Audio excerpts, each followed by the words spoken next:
School के पहले दिन क्योंकि वह इस अपने मुक्केबाजी के दस्ताने नहीं लाया था, लेकिन उसे आश्चर्य हुआ। अगले दिन लड़का अभी भी अपने दस्ताने नहीं लाया था। कोच पूरी तरह से गुस्से में था और उसने लड़के को मौके पर ही बुरा भला कहा, फिर उसे छड़ी से बुरी तरह पीटा। कोच ने सोचा कि लड़का सबक सीख जाएगा, लेकिन कुछ अजीब हुआ। दिन ब दिन, साल दर साल छोटे लड़के को हर दिन पीटा जाता था। हर पिटाई के बाद वह अपनी गलती मान लेता था, लेकिन वह कभी नहीं बदला। धीरे धीरे कोच भी इससे सुन्न हो गया और रोजाना की सजाएं एक दिनचर्या बन गई। 6 महीने बाद कोच को गलती से लड़के का राज पता चल गया। वह गरीब था।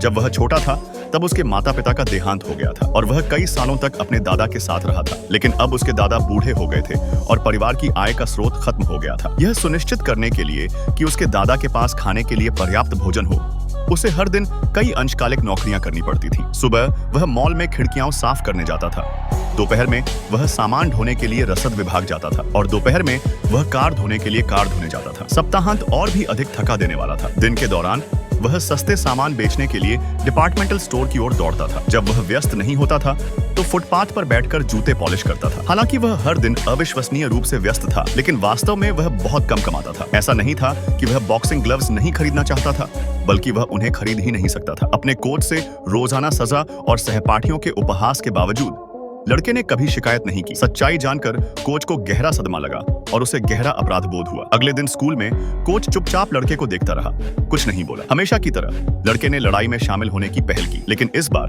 पहले के विपरीत कोच ने न सिर्फ उसे मारा नहीं, बल्कि उसे एक जोड़ी बॉक्सिंग ग्लव्स भी दिए। एक बॉक्सर बिना ग्लव्स के कैसे रह सकता है? कोच ने सबको लड़के की कहानी सुनाई और दर्शक तालियों से गूंज उठे और इस तरह लड़के का दुस्वप्न समाप्त हो गया। अपने शिक्षकों और सहपाठियों की मदद से वह एक खुशहाल जीवन जिएगा। यह कहानी मुझे 3 राज्यों के रोमांस की एक पंक्ति की याद दिलाती है। हान राजवंश में पैदा होना शर्म की बात नहीं है। एक सच्चा आदमी वह है जो झुक सकता है और फैल सकता है।